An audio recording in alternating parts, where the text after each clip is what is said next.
in adult life. Your scoutmasters and their assistants now know how to set up a patrol leader training course and how vital it is that they sit in on the course to be there to provide support when needed. What you did for your troops, you did the same for your posts.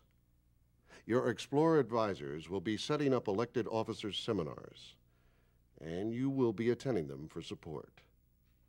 Through your efforts, your scoutmasters will soon be holding their first annual Troop Program Planning Meeting. A monthly Patrol Leaders Council meeting is also in the works. So, too, are weekly Patrol Leaders meetings to be held after each troop meeting, with the senior patrol leader presiding. Thanks to your encouragement, unit leaders and their assistants will be attending training courses. As you and I well know, Jim, one of the principal responsibilities of a unit leader is to train youth leaders, to trust them, and to be tolerant of their failures, which can sometimes be the best lessons for learning. As usual, congratulations to your MIF team for a mission accomplished.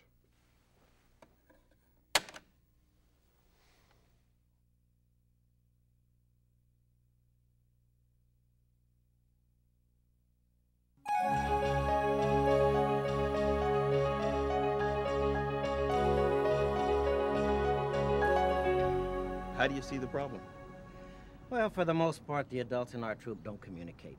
And when they do... When they do communicate, they're usually in each other's faces. Yes, they bicker, they argue. Or worse. There's backbiting going on all the time. It's really hurting the unit. And it's hurting the program. The bad scene. I get the picture. So, how do you suggest we rewrite the script?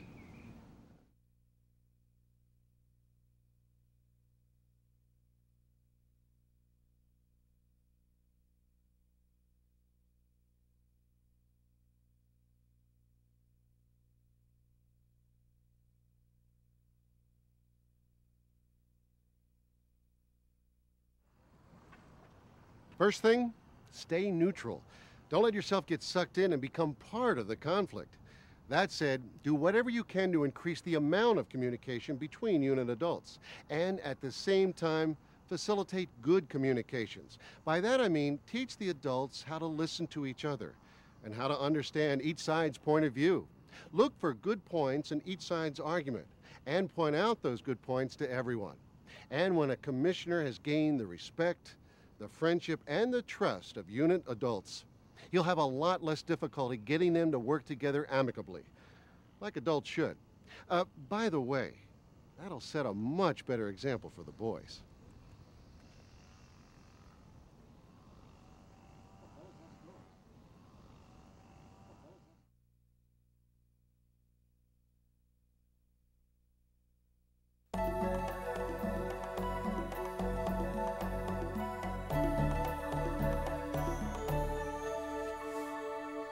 When I was a young scout, my favorite thing was going camping.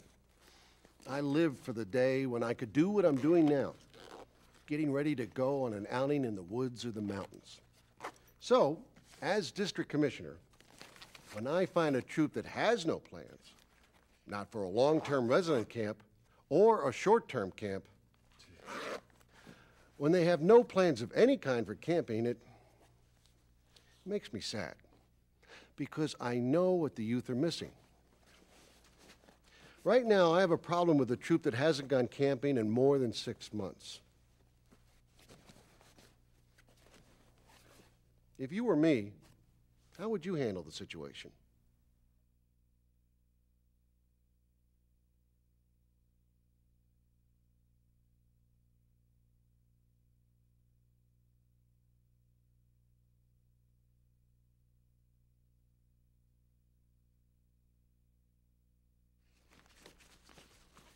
There are lots of reasons why a troop never goes camping. The problem can originate with the leader, or the parents, or the youth themselves. So your first step is to determine what the problem is. Once you know that, you can tailor your solution by choosing from a number of action options. Let me run through some of the most effective ones. You can schedule a meeting between your troop leaders and a member of the district camping committee. Get them involved. Then you can take the scoutmaster to a training session on camping, or give him some personal coaching on the subject. If the troop lacks camping experience, encourage them to take several day hikes and practice their camping skills before going on an overnight. And while you're suggesting that, invite yourself to go along on their first camp as an advisor. Helping the scoutmaster plan a camping trip, then getting someone qualified to go with them as an assistant is another action option. Of course, if there's an outdoorsman on the troop committee, you should ask him to help. Showing a summer camp video to the leaders, the committee members, and the parents is a good way to get things rolling. You could do that at the troop parents meeting on summer camp. Then you could follow it up with a troop leaders planning meeting. You do have a lot of options, but you shouldn't wait too long to exercise them, because camping is one of the most inspiring and fun parts of scouting, and one of the greatest teachers.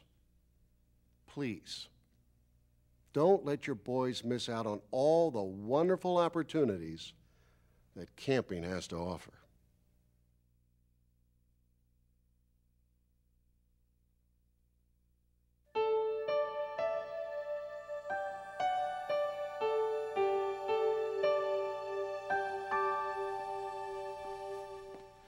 Thanks for taking the time to meet with me, Jenny.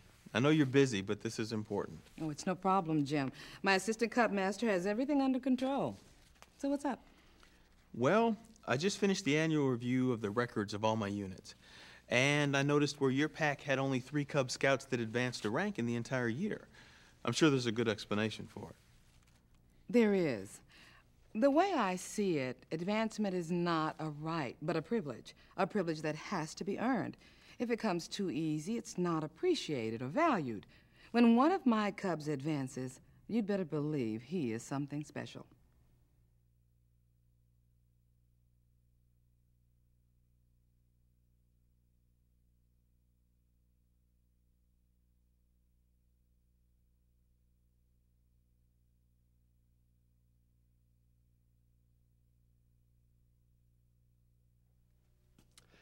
Advancement is not a right.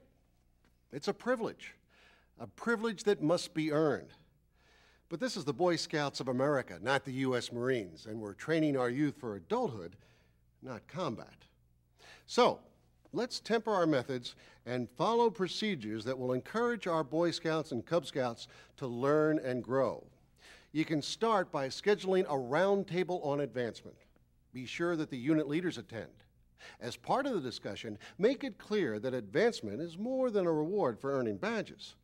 It's the result of good programs that are both educational and fun for the boys. The round table would also be a good setting for instructing the leaders in things like how to teach requirements as a game, how to use an advancement wall chart and other incentives, and how to give recognition to boys immediately after their advancement. Now, that's a very important thing to do, because slow recognition causes slow advancement, and vice versa.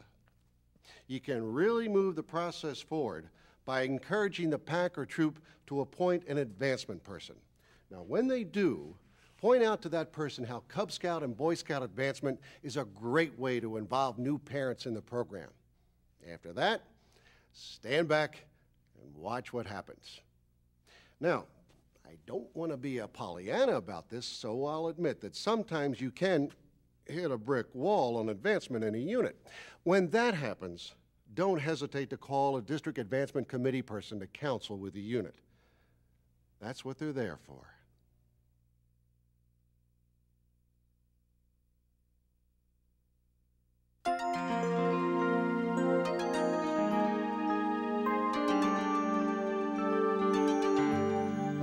Were you able to get the ignition fixed? Oh, yeah, it turned out to be just a loose wire. Oh, good. Oh, I almost forgot. Steve called. He's your district exec, isn't he? Mm-hmm. Well, he called right before he got home, and he asked me to give you a message. He says he's really worried about the units in Washington County, the ones that don't want to participate in any district or council meetings or activities. Mm-hmm. He'd like to get your thinking on ways to improve the situation.